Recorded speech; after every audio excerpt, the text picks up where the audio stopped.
안녕하세요.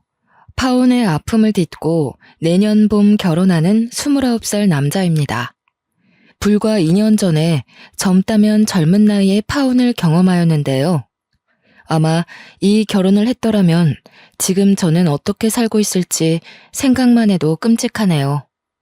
아무리 남녀가 사랑을 하더라도 어른들이 반대하는 결혼을 하면 안 된다는 말이 있죠. 저는 처음에 사랑 앞에 그깟게 무슨 대수냐 생각했었는데 막상 제가 겪어보니 옛말 틀린 게 하나도 없더라고요. 제가 왜 이런 이야기를 하냐고요? 보통은 결혼을 할 때 배우자의 흠까지 사랑으로 덮는다고 하잖아요. 무슨 사랑과 전쟁도 아니고 덮고 넘어갈 정도의 수준이 아니었거든요. 솔직히 누구나 실수를 하며 살 수 있다고 생각하는데요. 문제는 실수를 넘어서 범죄 수준으로 저 하나 눈 감는다고 넘어갈 문제는 아니었다는 거죠. 몇 번을 다시 생각해봐도 치가 떨리지만 파혼하길 정말 잘했습니다. 부모님의 영향으로 저는 사람 사귀는 기준을 돈으로 평가하지 않습니다.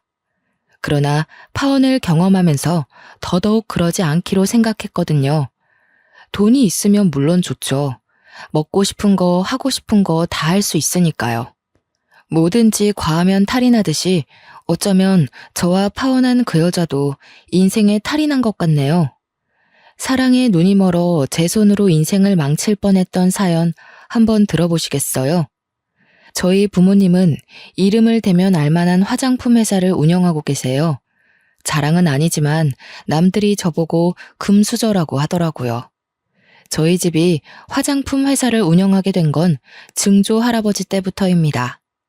원래부터 화장품 사업을 하신 건 아니고 집 주변에 커다란 해바라기 밭이 있었는데 해바라기 씨로 기름을 짜 파는 일을 하셨대요.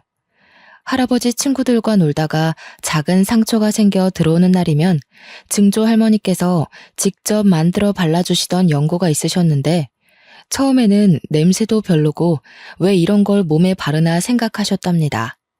나중에 제 나이가 되셨을 무렵에서야 그 연고의 효능을 알고 화장품으로 만들어 대중화시키면 어떨까 하고 사업을 시작하신 거죠. 유기농 제품으로 소문이 나기 시작하면서 사업의 규모는 커져갔고 지금에 이른 거죠. 그렇게 저는 돈 걱정 없이 하고 싶은 거 다 하며 유복한 환경에서 자랐어요. 그렇다고 돈을 허투루 쓰거나 남들에게 집안을 과시하는 경우는 없었습니다. 부모님이 돈을 많이 벌면 나보다는 남들을 위해 써야 한다며 항상 받은 만큼 베푸는 삶을 살라고 하셨거든요. 원래는 대학을 졸업한 뒤 곧바로 아버지 회사에서 경영 수업을 받을 예정이었어요. 하지만 아버지는 세상 돌아가는 물정을 알아야 한다며 오피스텔을 하나 얻어주시고는 일절 지원을 하지 않으셨습니다. 생활비, 용돈, 식비, 그 모든 것을 제가 스스로 해결해야 했고 저도 동의한 부분이었지만 막상 혼자 모든 걸 해결하려니 정말 막막하더라고요.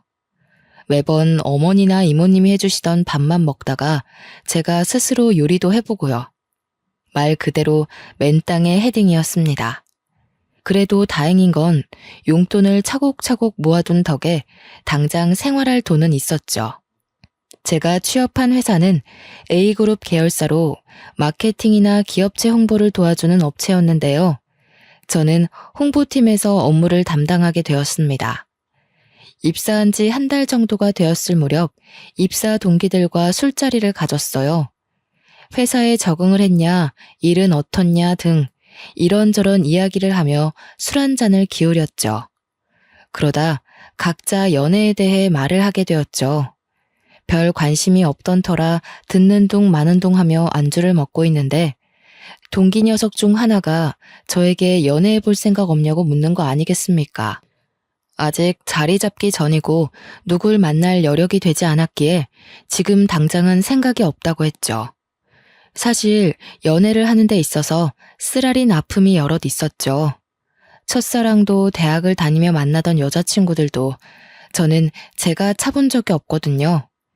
실제로 사귀면서 나중에 제 배경을 알고는 부담스럽다며 이별을 구했던 터라 남들처럼 평범한 연애는 하기 어려웠어요. 좋게 헤어졌던 적이 없거든요. 윤성아, 우리도 이제 어엿한 사회인인데 연애도 하고 슬슬 결혼도 해야지. 번듯한 직장에 생긴 것도 이 정도면 준수하지. 어디 모자란 데가 있냐? 동훈아, 너도 잘 알잖아. 내가 겁나서 연애하겠냐? 만났다 쳐. 또 차이라고. 난 차라리 평생 솔로로 살련다. 생각해주는 마음은 고맙다. 그래, 그 마음 내가 잘 알지. 드라마에서 보면 재벌은 재벌끼리 결혼하잖냐. 너도 정략 결혼 뭐 그런 거 안 해? TV에서 보면 거래처 대표 딸이니 무슨 의원 딸이니 하면서 다 연결되던데? 말이 되는 소리를 해라. 우리 집이 무슨 샘샘그룹 수준도 아니고. 그리고 우리 집 그렇게 보수적인 집 아니다.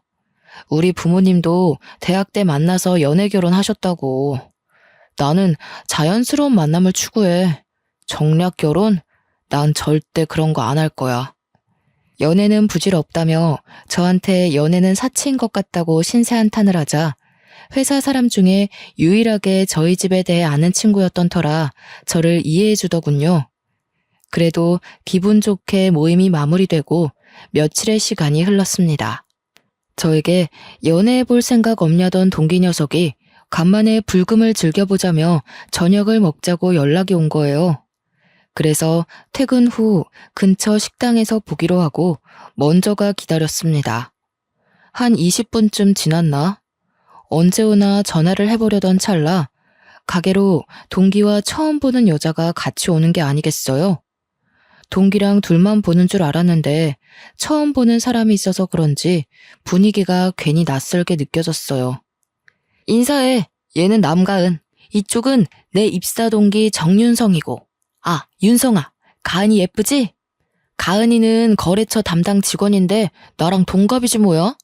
일하면서 연락하다 보니 우리 친구 먹기로 했어. 너한테도 소개시켜주고 싶었어. 이야, 잘 어울리는 한 쌍인데? 괜한 자리에 끼어든 건 아닌가 모르겠네요. 내가 만나게 해달라고 졸랐어요. 동훈이가 사진을 보여주는데 그쪽 보고 첫눈에 반한 거 있죠? 기분 나빴다면 미안해요. 가은이가 성격이 얼마나 좋은데 이왕 이렇게 된 거 나이도 같으니 친구로 지내는 게 어때? 원래 친구에서 연인으로, 연인에서 부부로 다 그렇게 된다더라. 너는 무슨 소리를 하는 거야? 임마, 뜬금없이. 같이 오는 사람이 있었으면 미리 말을 해야지. 그리고 늦으면 늦는다고 이야기라도 하던가. 너도 참. 그러니까 내가 오늘 술 한잔 산다잖냐. 우리 가은이 모시고 오느라고 조금 늦었다. 미안하다 미안해. 자자, 이렇게 만난 것도 인연인데 다들 한잔합시다. 분위기가 무르익어가고 그 여자와 번호도 교환하며 셋이서 늦은 밤까지 술을 마셨죠. 그 여자도 취기가 있었지만 숙취 해소제를 사와 저를 챙겨주는 모습에 호감이 생겼고요. 그 뒤로 서로 연락하며 좋은 친구 사이가 되었고 사적으로 만나는 횟수도 늘어나게 됐죠.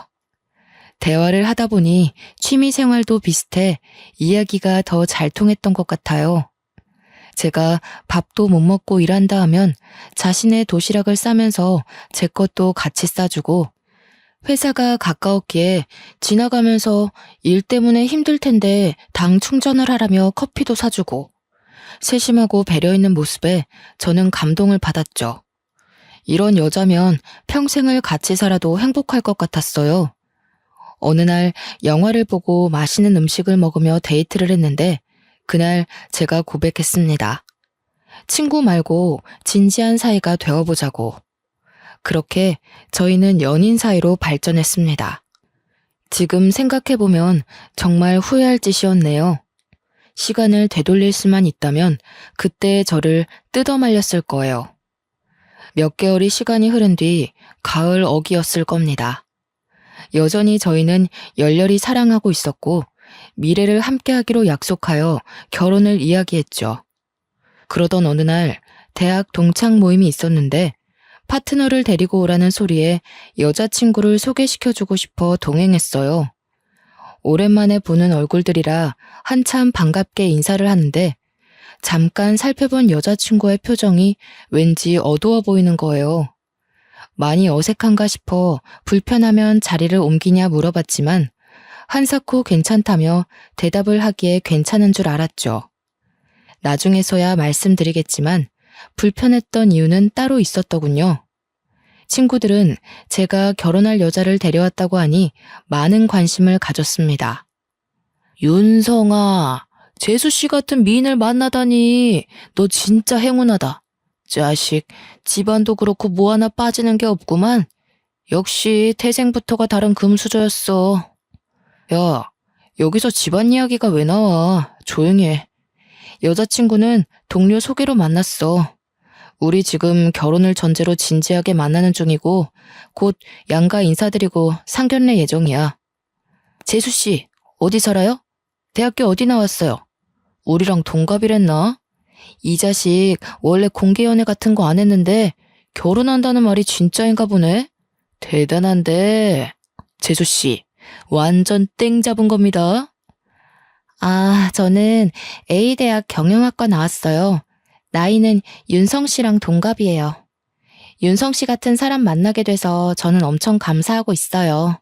땡 잡았죠. 친구들은 여자친구에 대해 상당히 궁금했는지 여러 질문을 많이 하더군요. 피곤할 법도 낯설 법도 한데 여자친구는 하나하나 친절하게 답변해 주더군요. 그렇게 화기애애한 분위기로 동창 모임이 끝났어요.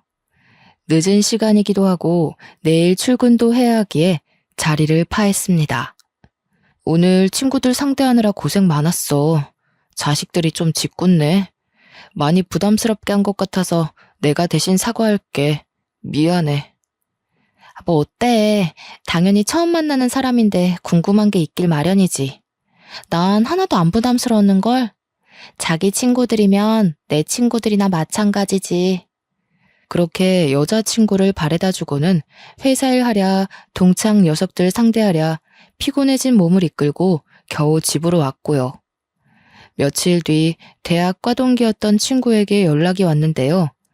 이 친구는 여자이지만 저와 둘도 없는 친한 친구입니다. 철없던 20살 대학생 새내기 시절을 함께 보낸 과에서 유일한 여학생이기도 했고요.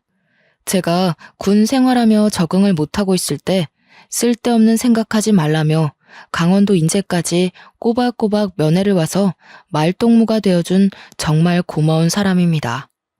친구는 제 여자친구에 대해 해줄 말이 있다며 전화를 한 거였어요. 그날 처음 봤을 텐데 제 여자친구에 대해 무슨 말을 하는지 궁금해 말해보라 했죠. 윤성아, 내가 너한테 좀 안 좋은 소리를 할 거야. 그래도 곡해하지 말고 들어줬으면 해. 네가 어떻게 생각할지 모르겠지만 네가 지금 만나는 여자친구가 말이야. 상당히 소문이 안 좋은 사람이니 조심하는 게 좋을 거야. 내 여자친구가 소문이 안 좋다니? 갑자기 연락해서 그게 무슨 뚱딴지 같은 소리야.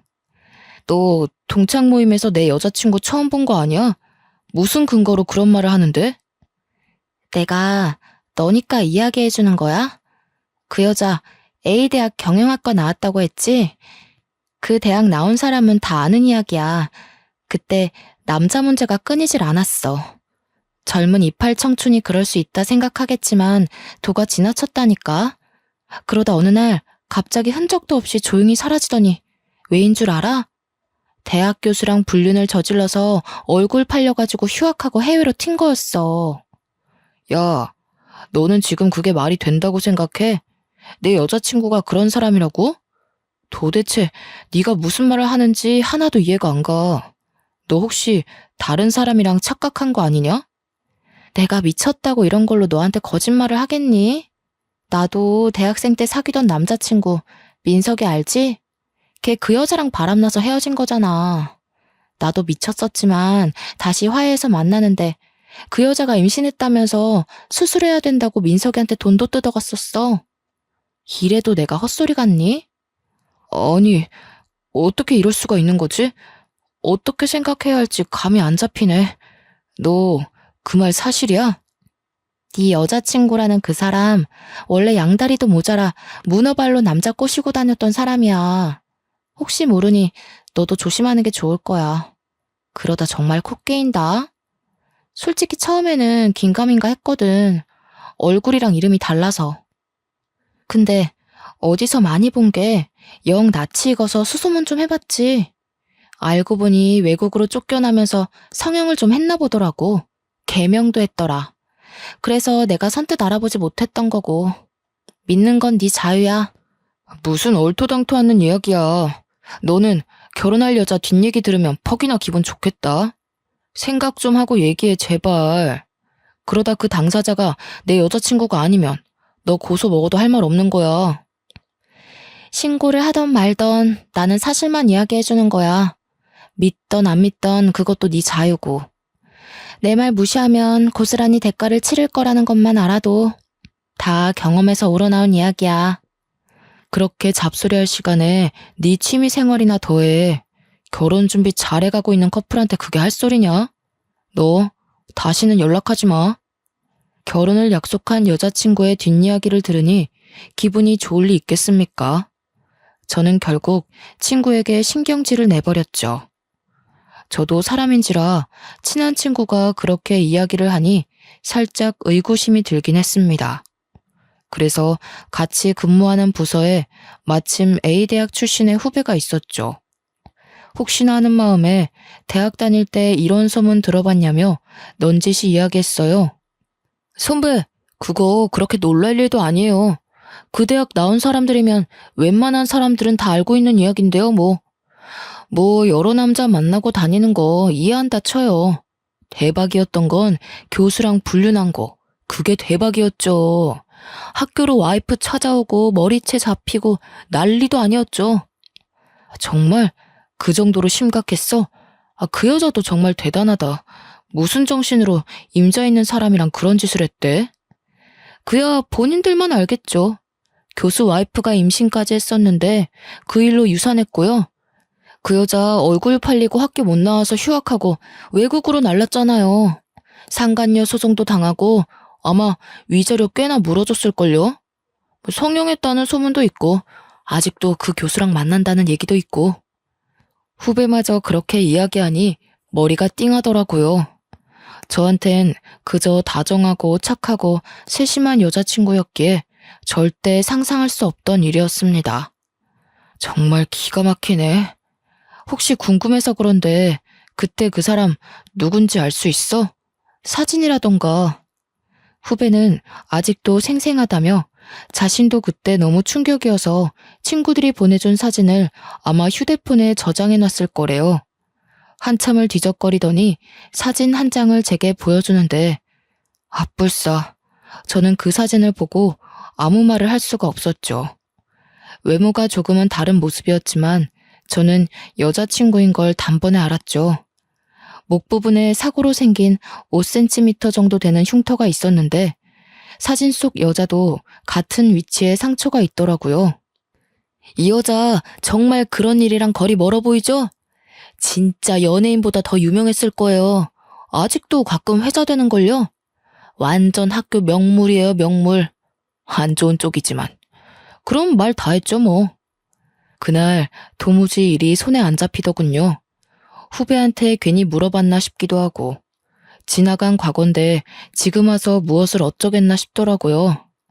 선배, 아까부터 계속 표정이 안 좋아 보이는데 아까 그 일 때문인 거예요? 혹시 여자친구랑 싸웠어요? 아까부터 계속 표정이 왜 그래요? 내가 내 입으로 말하기 쪽팔리지만 사실 아까 물어본 그 여자 아무래도 내 여자친구 같아. 내 옆에 그런 파렴치한이 있었다니 정말 충격이야. 어떻게 아무렇지 않은 얼굴로 나를 만나고 바람까지 피우는 거지? 네? 그 얘기할 때부터 어느 정도 짐작은 했었지만 진짜 가관이네요. 제가 뭐라 할 건 없지만 우선 사실 확인부터 해보세요. 이러고 혼자 썩히지 말고 대화를 해보시는 게 어떨까요? 직접 들어봐야죠. 결국 찝찝한 마음을 덜어내기 위해 퇴근 후 여자친구와 만났어요. 여자친구를 둘러싼 소문에 대해 확인하고 싶었고 아니길 바랐습니다. 가은아, 내가 기분 나쁘게 생각하지 말고 들어. 대학 동창 녀석이 어느 날 연락 와서는 너에 대한 이야기를 하더라고. 불륜을 했네, 남의 남자를 꼬셨네 하면서 안 좋은 이야기인데 이 소문은 사실인 거야? 아니지? 뭐? 진짜 어이가 없어도 너무 없다. 말도 안 되는 소리야. 윤성 씨는 나를 그 정도로밖에 생각을 안 했어? 오히려 내가 실망인데? 나보다 자기 친구들 말을 더 믿는 거야? 나 지금 무지 황당한 거 알아? 기분 나빴다면 미안해. 한두 사람도 아니고 꽤 많은 사람들이 같은 말을 하니 나는 그저 사실 확인을 하고 싶었어. 더군다나 우리 결혼을 약속한 사이인데 서로 숨김은 없어야 한다고 생각해. 혹시라도 말 못한 게 있으면 지금 말해줘. 사실대로 말하면 그 소문들이 하루아침에 사그러드니? 그래, 내가 사실대로 말해줄게. 사실 우리 집 형편이 그렇게 좋지는 않아. 지금 내가 회사 다니기 시작하면서 조금씩 나아진 거지. 가난 때문에 나를 좋아하는 남자를 눈앞에서 친구한테 뺏기는 상처를 받았거든. 그렇게 중학교 시절에 트라우마가 생겼고 잘난 남자를 만나는 사람을 보면 그때 일이 생각나서 괜히 복수해주고 싶더라고. 그래서 그랬어. 나는 그게 조금 이해 안 되는데. 그 시절 트라우마가 얼마나 심했으면 그게 지금까지 이어지는 건데. 내가 이해를 못하는 것일 수도 있지만 자기가 조금 이상하다는 생각 안 들어? 그래, 나도 내가 이상한 거 알아. 근데 결단코 그 이후로 누굴 만나거나 그런 적 없어. 그리고 대학 교수도 유부남인 거 몰랐어. 그건 정말이야. 저는 여자친구의 해명에 그 어떤 대답을 해줄 수가 없었어요. 애초에 그런 상황들이 용납이 되질 않았고 이해가 되질 않았거든요. 제발 아니길 바랬지만 여자친구에게 실망해 저는 이별을 고했습니다. 며칠이고 여자친구는 연락을 해오며 과거에 연연해하지 말고 지금의 온전한 자신을 봐달라며 사정을 하더라고요. 회사 앞에도 찾아오고 여전히 아침마다 정성스럽게 싸온 도시락을 회사로 전달해주고 본의 아니게 저를 속인 것에 대해 많이 반성하고 있다고 매일 연락도 해왔어요. 그런 행동이 계속되자 저도 무슨 생각에서 측은지심이 들었고 2달여 만에 여자친구를 용서하고 결국 다시 만남을 이어갔습니다. 나이도 나이인지라 과거는 용서하기로 했고 저희는 다시금 불타오르는 사랑을 했죠. 결혼에 대해 진지하게 고민을 하며 양가 집안에 인사를 했습니다. 그때서야 여자친구에게 저희 집안에 대해 이야기를 해주었어요. 가은아, 대한화장품이라고 알지? 그 회사 대표님이 우리 아버지셔. 어머니는 로얄 미술관 운영하시고. 미리 말 못해서 미안해. 사실 네가 날 부담스러워할까봐 말을 못하고 있었어. 그게 뭐? 자기 부모님이 뭐 하시는 분이던 상관없어. 내가 윤성 씨랑 결혼하는 거지. 그 배경이랑 결혼하는 건 아니잖아. 그리고 이렇게 저렇게 살았든 무슨 상관이야. 제일 중요한 건 우리 둘이야. 여자친구는 의외로 덤덤했고 아무렇지 않아 하더군요. 마치 미리 알고 있다는 듯이 그런 게 대수냐며 결혼에만 집중하자 하더라고요. 순간 우리 집에 대해 알고 있나? 동훈이가 우리 집에 대해 말했나? 이런 생각이 들더군요. 여자친구의 전적이 있던 탓인지 살짝 의구심이 들었어요. 하지만 저한테 잘하고 서로가 다시 시작하게 된 만큼 과거 따위가 뭐가 중요하겠습니까? 저는 이내 긴장을 잔뜩 한 채 여자친구 집에 인사를 드리러 갔습니다. 여자친구네 집은 여느 집처럼 평범한 집이었어요. 아버지는 고등학생 때 돌아가셔서 안 계시다 들었는데 홀어머니와 남동생 셋이서 서울 변두리 25평 아파트에 살고 있었습니다. 예비 장모님은 이렇게 번듯한 사익감을 얻게 돼서 좋다며 반갑게 맞아주셨죠. 우리 가은이가 부족한 게 많아. 내 눈엔 그저 아직 어린아이 같은데 결혼을 한다니. 아이 아빠가 그렇게 가고 혼자 어렵게 키웠는데 많이 보태줘야 하는데 그러질 못해서 미안하네. 아닙니다, 장모님. 저희가 좋아서 하는 결혼이고 그저 부모님들은 저희 예쁘게 잘 살라고 응원만 해주시면 그걸로 만족합니다. 가은이 저한테 맡겨주셔서 감사드려요. 실망시켜드리지 않을게요. 장모? 자네가 그렇게 생각해주니 내가 고맙지. 여긴 내 집이다, 우리 엄마다 생각하고 편하게 대해줘. 아이고, 듬직해라. 그렇게 상견례 날까지 무사히 진행되었고 결혼 준비로 바쁜 나날을 보내게 되었습니다. 결혼을 2달여 정도 남긴 시점이었을까요? 저희는 모처럼 정신없던 일상에 휴식기를 갖고자 제주도로 여행을 가기로 했어요. 유부녀 유부남이 되기 전 마지막 여행 겸 저희만의 기념을 하고 싶었습니다. 저는 여자친구에게 제주도 여행을 제안했죠. 4박 5일간의 빡빡한 일정 속에 시간 가는 줄도 모르고 좋은 시간을 보냈습니다. 여행 마지막 날 밤 쇼핑도 하며 하루 종일 돌아다닌 탓인지 피곤한 몸을 이끌고 일찍 잠자리에 들어 단잠에 빠져 있었어요. 목이 말라 물을 마시려 새벽에 눈을 떴는데 옆에 있어야 할 여자친구가 없는 겁니다. 화장실이라도 갔나 싶어 거실로 나오니 베란다에서 통화를 하고 있는 게 아니겠어요? 그 새벽에 하하호호 웃으며 통화를 하기에 무슨 이야기를 하나 싶어 가만히 듣고 있었는데 가관이더라고요. 내가 과거까지 들켜가면서 눈물바람으로 겨우 붙잡았다니까? 동창회 갔는데 날 알아보는 사람이 있더라고. 뜨끔했는데 뭐 어떡해. 아무렇지 않은 척하느라 죽는 줄 알았어. 사람들은 나보고 못됐다고 하지만 이게 다 먹고 살려고 하는 거 아니겠어? 내가 외국으로 나가서 성형수술까지 하면서 어떻게 한 신분 세탁인데. 그래도 이렇게 돈 많은 집안인 줄은 몰랐네. 완전 땡큐지. 그래, 얼굴이랑 이름까지 바꿨으면 됐지. 여기서 뭘 더해? 나 서울 올라가면 그때 봤던 호텔에서 좋은 밤 보내자고. 사랑해.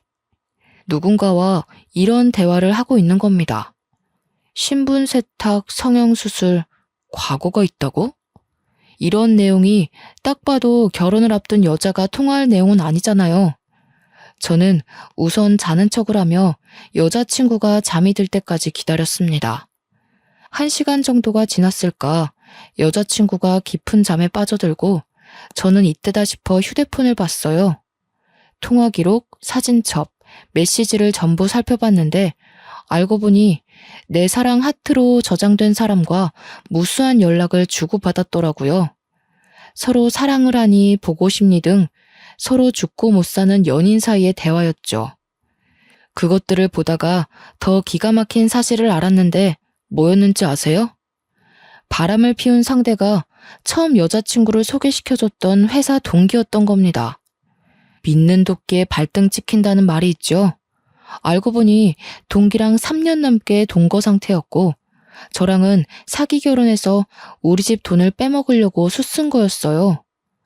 동기는 입사 후 교육도 같이 받고 저와 친분이 있어 제가 집안 이야기를 조금 했거든요. 아무래도 그게 화근이었던 것 같았죠.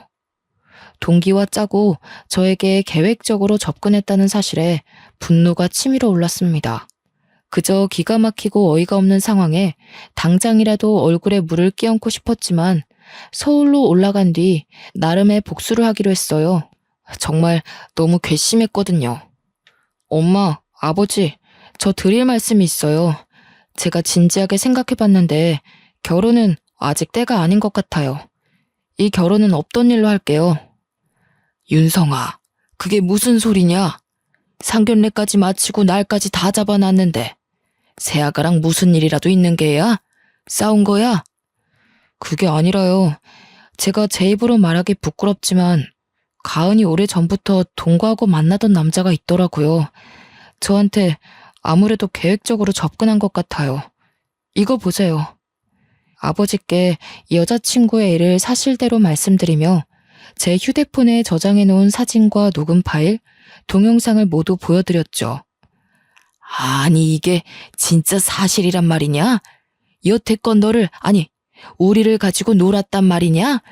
세상에 이런 괘씸한 일이 있나? 이런 것들은 사회에서 갱생할 수 없게 만들어야 해. 이건 우리 집안을 무시해도 개무시를 한 거야. 내 이것들을 그냥... 아들, 너 왜 그런 거 말도 안 하고 여태 혼자 참았니? 엄마 아빠가 뒤에 이렇게 눈을 시퍼렇게 뜨고 있는데 감히 내 이것들을 그냥. 여보, 윤성이한테 맡겨봅시다. 저 녀석도 다 생각이 있는 거겠지. 나라고 안 나서고 싶겠어?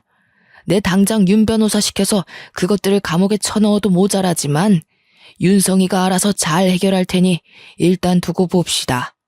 그래, 앞으로 어떻게 할 생각이냐? 이번 일로 인생의 쓴맛을 알았어요. 그런 여자를 믿은 제가 바보였죠. 길지는 않지만 어느 정도 사회생활을 해봤으니 아버지 회사에서 배우고 싶어요. 듣던 중 반가운 소리구나. 아직 약속한 시간이 남긴 했다만 상황도 상황이니만큼 그렇게 하도록 해. 내가 김 대표에게 연락해 둘 테니 알아서 처리하고 다음 주부터 회사로 나와. 저는 다니던 회사에 사직서를 제출하는 것과 동시에 사내 게시판에 바람을 피운 동기를 저격하는 글을 올렸어요. 물론 제가 가지고 있던 모든 증거 자료까지요. 제 아내의 내연남을 고발하고자 합니다. 회사에서 함께 일하는 동료가 저와 결혼 예정 중인 예비 아내와 바람을 피고 있습니다. 내연남은 마케팅 2팀의 대리이며 이미 제 예비 아내와 만나서 여러 번 깊은 관계를 가졌음에도 입사 동기였던 저에게 의도적으로 소개해 주었으며 심지어 결혼을 얼른 하라고 부추겼습니다. 저는 뒤늦게 둘의 더러운 관계를 알게 되었고 여러분들에게 마케팅 2팀에 소속된 내연남의 이중적인 모습을 보여주어 더 이상 다른 분들은 피해 없길 바라는 선의에서 이 글을 게시합니다. 야, 정윤성! 사내 게시판에 글 올린 거 너 맞지? 너 당장 이 글 내리지 못해? 내가 명예훼손으로 고소해서 콩밥 먹이기 전에? 정신이 어떻게 된 거 아니야? 너 미쳤어? 미쳤냐니? 너야말로 미친 거겠지. 어떻게 작정하고 그런 짓을 하냐? 네가 그러고도 사람이야? 고소? 하고 싶으면 얼마든지 해봐. 게시판에 저격글 올린 게 비열한 방법이지 않느냐고요? 그러면 그들과 똑같은 사람 되는 거 아니냐고요? 작정하고 사기치려 달려드는 사람들도 있는데요. 저라고 못할 거 없지 않습니까? 물론 여자친구 회사 익명 게시판에도 글을 올렸죠. 반나절도 지나지 않아 제 휴대폰은 불이 나기 시작했고 여자친구, 동기, 회사 동료들까지 저는 모든 연락을 차단했어요. 여자친구가 매일같이 오피스텔로 찾아와 자신이 잘못했다며 용서를 빌더라고요. 저는 곧바로 짐을 모조리 싸들고 부모님 집으로 합가했습니다. 윤성 씨, 왜 이렇게 연락이 안 돼? 지금 자기가 무슨 오해를 하고 있는 것 같은데 내가 다 설명할게. 나랑 이야기 좀 하자. 5분만 시간 내줘. 내가 말했지. 너랑 동훈이는 상대할 가치도 없어. 이렇게 이야기해주는 것도 마지막이야. 아무리 매달려봤자 니들이 치른 죗값 달게 받을 준비해. 아주 나락으로 보내버리기 전에 그 더러운 면상 당장 치워. 저는 눈 하나 깜빡하지 않고 조용히 넘어가는 것만으로도 감사하라며 보안 요원들을 시켜 여자친구를 오피스텔 밖으로 쫓아버렸습니다. 얼마 뒤 모르는 번호로 연락이 오더라고요. 익숙한 번호였습니다. 바로 예비 장모님이었죠. 내가 자네한테 뭐라 할 말이 없네. 내가 자식을 잘못 키운 탓이야. 자네같이 번듯한 사람을 두고 어떻게 그런 짓을 할 수가 있는지 나도 이해가 안 되네. 지금 가은이가 집에 안 들어온 지 한 달 정도 됐는데 자네가 나를 봐서라도 한 번만 용서해 줄 수 없겠나? 내가 대신 사과하겠네. 어머님, 죄송하지만 저는 그럴 수 없을 것 같습니다. 막말로 반대로 생각해서 가은이가 저 같은 상황에 처했다면 어머님은 가만히 계셨을 건가요? 저희 부모님 말리느라 저 죽는 줄 알았습니다. 이해하시리라 믿고 전화 끊겠습니다. 후배가 전화로 여자친구와 동기는 회사에서 잘렸다는 소식을 전해왔습니다. 직장 동료들이 말하길 동기 집에서 같이 살며 구직 활동을 하고 있다더군요. 취업이 잘 되지 않아 일용직, 배달 아르바이트를 전전하며 겨우 생활한다더라고요. 회사에서 저 없으니 일이 안 돌아간다며 안부 전화를 핑계로 그들의 소식을 간간히 전해주었어요. 그들은 저와 연락이 닿질 않자 계속 집에 찾아오고 회사에 찾아가서 난동도 부리고 동료들한테까지 부탁해서 어떻게든 저한테 연락하려고 안간힘을 쓰더군요. 선배, 동훈 대리님 피해 다니느라 아주 그냥 죽을 맛이에요. 어찌나 끈질긴지. 사내 게시판에 동훈 대리님 저격글 올린 거 선배 맞죠? 그것 때문에 회사에서 난리도 아니었어요. 그 여자 찾아와서 선배 어딨냐고 소리 지르고 난리도 아니었다니깐요. 회사에까지 찾아와 난동을 부렸다는 말에 그대로 두면 안 될 것 같아 여자친구에게 이야기 좀 하자며 연락했어요. 둘이 같이 있었는지, 아니, 그 동기가 전화를 받더라고요. 난데 마지막으로 말할 기회 줄 테니까 할 말 있으면 지금 다 해.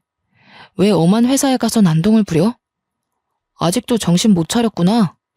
야, 정윤성, 너 지금 뭘 잘했다고 잠수 타고 난리야. 너 또라이 아니야? 그거 엄연한 명예훼손인 거 몰라? 어떻게 그럴 수가 있냐? 있는 집 자식이면 그렇게 나대도 되는 거야? 내가 너 때문에 회사도 잘리고 인생이 엉망진창인데 너 내가 고소해버릴 거야. 할 말이 그게 다야. 너도 가은이랑 똑같아. 하긴 끼리끼리 만난다더니 빚 좋은 개살구지 뭐. 야, 서로 좀 도움이 되는 사람끼리 만나라. 가만 보니 너도 눈이 엄청났구나. 마지막으로 말하는데 한 번 더 회사로 찾아가서 난동 부리면 각오하는 게 좋을 거야. 난 더 이상 할 말 없는데 할 말 다 했으면 끊는다. 며칠 조용하나 싶었는데 진짜로 저를 명예훼손으로 고소했더라고요. 저는 여자친구에게 약혼 해제의 책임에 따른 손해배상 청구 소송을 진행하며 강력한 법적 대응을 했습니다. 그들이 어떻게 나올 거다라는 걸 어느 정도 예상을 했던 터라 준비부터 소송까지는 수월했거든요. 제가 가지고 있던 증거들, 그리고 추가적으로 저에게 막말하며 전화통화했던 녹음 파일까지 모든 증거들이 저에게 유리하게 작용하여 재판은 당연히 제가 승소했죠. 그들은 저에게 5천만 원이라는 배상금을 지불하라는 판결을 받았습니다. 자신들은 돈이 없다며 취직도 못하고 있다며 한 번만 봐달라고 눈물과 콧물을 쏟으며 손과 발이 닳도록 싹싹 빌더라고요. 하지만 이제 와서 빌면 뭐합니까? 이미 엎질러진 물이고 돌이킬 수 없는 강을 건넜는데 말이죠. 뒤도 안 돌아보고 재판장을 나가려고 하자 제 바지가랑이를 잡고 늘어졌습니다. 윤성 씨, 내가 정말 잘못했어. 한 번만 봐줘. 선처해줄 수 없겠어? 우리가 무슨 돈이 있어서 그래. 어떻게 하면 용서해줄래? 하라는 대로 다 할게. 정말 죽을 죄를 지었어. 예, 아가. 아니, 김가은 양. 내가 아무 말 안 하고 넘어가려 했지만 이 말은 해야겠어. 감히 니까짓 게 우리 아들을 넘봐? 하도 우리 아들이 좋다니까 그냥 결혼시키려 했어. 근데 그랬으면 천추의 한이 될 뻔했네. 긴 말 필요 없고 잘못을 했으면 벌을 받아야 하는 게 마땅한 거야. 어디서 뻔뻔하게 용서를 구해? 엄마, 괜히 힘 빼실 필요 없어요. 본인들 잘못은 본인들이 제일 잘 알겠죠. 더 이상 상대할 가치도 없으니 집에 가서 이모님한테 맛있는 거나 해달라고 해요. 윤성아, 내가 정말 잘못했다. 나를 때려 죽여도 좋아. 제발 선처해줄 수 없을까? 내가 무슨 염치로 너에게 용서를 바라겠냐만 우리가 무슨 돈이 있냐. 회사에서 잘린 탓에 퇴직금은커녕 오히려 빚만 생겼어. 이렇게 부탁할게. 제발. 결국 그들은 배상금을 지불하지 않는 대신 저희 회사에서 미화 직원으로 일을 하기로 했습니다. 자신들이 용서받을 수 있고 돈을 벌 수 있는 일이라면 무슨 일이든지 하겠다고요.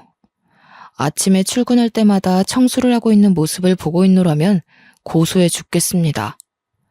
저는 아버지 회사에서 일반 사원으로 근무하고 1년 정도 후에 본격적으로 경영 수업을 받으며 본부장 직책으로 승진했습니다. 성공한 젊은 사업가 이미지를 더해 뉴스나 해외 언론에도 소개되며 승승장구하게 되었고요. 가끔 지나가며 그들을 발견하면 갑질 아닌 갑질을 했습니다. 주변에 시선도 있고 그러면 안 되는 걸 잘 알지만 너무 통쾌한걸요. 여기 복도가 왜 이렇게 더럽습니까? 보안요원, 여기 청소를 도대체 누가 하는 건가요? 이런 거 제 위치에 해놔야 미연의 사고로 방지할 수 있는 겁니다. 여기 책임자 누굽니까? 아까 미화부 직원들이 청소를 한다 했는데 알아보겠습니다. 윤성아, 아니 본부장님, 제가 잠시 정신을 팔았네요. 다시 하겠습니다. 정말 죄송합니다. 잘리기 싫으면 똑바로 하란 말이야. 화장실도 이동훈 씨 책임 구역이죠? 요즘 거기 냄새 많이 난다고 사람들이 직접 방향제를 뿌립니다. 얼마나 청소를 안 했으면 직원들이 그럽니까? 화장실 청소 하나도 못해요? 미아팀 직원 관리랑 교육을 도대체 어떻게 하는 거야? 아이고, 본부장님 죄송합니다. 제가 잘하라고 지시했는데 실수가 있었나 보네요. 다시 시정하도록 하겠습니다. 내가 부당하다고 생각해요? 일하는 만큼 월급 드리지 않습니까? 각자 역할이라는 게 있는 겁니다. 매뉴얼도 있고 하는 방법도 나와 있는데 청소 하나 하는 게 그렇게 어렵습니까? 그리고 계단이나 여기 에스컬레이터 손잡이 보세요. 청소 안 하시죠? 청결은 건강에도 영향을 미친다는 거 모릅니까? 당장 깨끗하게 다시 하세요. 본부장 직책을 맡고서는 정말 바쁜 나날을 보냈습니다. 아버지께서 과제 명목으로 주시는 크고 작은 프로젝트를 여러 개 성사시키기도 했죠. 덕분에 경영 수업을 받는 후계자로서 회사의 입지 또한 많이 좋아졌어요. 툭하면 출장에 야근에 많이 피곤했지만요. 열심히 서포터해주는 팀원들과 협동해서 늘 좋은 성과를 냈어요. 그중에 가장 팀워크가 좋았던 건 유 팀장이었습니다. 유 팀장이 누구냐고요? 직장에서 같이 근무했던 제 후배 기억하시나요? 그 후배는 대학을 나오지 않았음에도 명석한 두뇌와 일머리가 좋기로 소문났던 인재였죠. 같이 근무하며 정말 일 잘한다라는 말을 입에 달고 달았을 정도였으니깐요. 작은 회사에서 썩히긴 아까운 사람이었고 본래 마케팅 업무를 했던 사람이라 그런지 업무를 해결하는 능력이 상당히 좋았습니다. 그래서 제가 아버지 회사에 입사한 이후 그 후배를 마케팅 팀장 자리로 스카우트 제안을 했죠. 저와 일하는 것이 즐겁다며 흔쾌히 허락했고 여전히 좋은 파트너로 잘 지내오고 있답니다. 본부장님, 이 부분은 이렇게 진행하는 게 좋을 것 같고요. 경험상 이 방법도 나쁜 방법은 아니지만 리스크를 감안하면 비안이 좋은 것 같습니다. 본부장님 생각은 어떠세요? 지윤아, 너는 매일 같이 야근을 밥 먹듯 하는 상사가 지겹지도 않냐? 아무리 내가 스카우트 해왔다지만 어떻게 너 나보다 더 열심히 하는 것 같다? 본부장님, 먹고 살려면 뭔들 못하겠어요. 당연히 제 상사시고 위에서 시키는 일이니 눈 한 번 끔뻑하고 예 알겠습니다 하는 거죠. 일합시다 일. 이러다가 오늘 안에 끝낼 수나 있겠어요? 나 참 천하의 유 팀장 아니랄까봐. 어떻게 본부장보다 일머리가 좋냐 이거야. 며칠 전에 우수사원 표창도 받았다며? 그거 내가 힘써준 거 알지? 너 나한테 뭐 해줄래? 데이트? 술 한잔? 선배, 시덥지 않은 농담 그만하고 마저 검토나 끝내요. 그리고 선배가 뭔 힘을 써줘요. 모두가 제 능력을 알아본 거지. 무슨 농담을 못하냐. 내가 너 때문에 오기가 생겨서 더 열심히 일해야겠다. 이러다 나 제치고 본부장하고 사장하고 아주 그러다가 회사 오너 되겠어. 함께 일하며 울고 웃고 많은 시간을 함께하니 자연스레 정이 싹 트더군요. 처음에는 호흡이 맞는 직원일 뿐이었지만 어느 순간 일뿐만 아니라 제 옆에 늘 있어주면 좋겠다는 생각을 했죠. 제 지난 과거를 아는 사람 중 유일하게 저를 보듬어준 마음 따뜻한 사람이기도 하고요. 그저 일을 잘하는 후배로만 여겼던 제 자신을 반성하며 유 팀장에게 고백했습니다. 그렇게 유 팀장과 저는 서로에게 없어선 안 될 존재가 되었죠. 내년 봄에는 결혼식도 올릴 예정입니다. 여전히 그들은 건물에서 미화원으로 근무하고 있죠. 제가 지난번에 난리친 뒤 미화 팀장으로부터 엄청난 갈굼을 받으면서요. 그래도 제가 갈구지 않아도 요즘에는 청소의 노하우가 생긴 건지 깔끔히 잘하더라고요. 벌써 2년 전 일이네요. 굳이 다시 생각할 이유도 없지만 지금 생각해보면 인생의 큰 교훈이 아니었나 생각합니다. 어쩌면 든든한 유 팀장과 함께 좀 더 나은 미래를 그려나가느라 그런 일을 겪었는지도 모르죠. 좋은 게 좋은 거라고 이미 지나간 일에 연연해하지 않고 앞으로를 위해 좀 더 열심히 살아가 보려 합니다. 제 기막힌 파혼 사연 어떠셨나요? 흔한 일은 아니지만 혹시라도 여러분 주변에 이런 분들이 있다면 꼭 구제해 주세요. 그리고 남들이 조금이라도 반대하는 연애는 절대 하는 게 아닙니다. 상대방에게 온전한 내 마음을 건네줄 수 있는 믿음이 생긴다면 꼭 그런 사람과 아름다운 사랑을 하시기 바랍니다. 제 긴 사연을 읽어주셔서 감사합니다. 좋은 나날 되세요.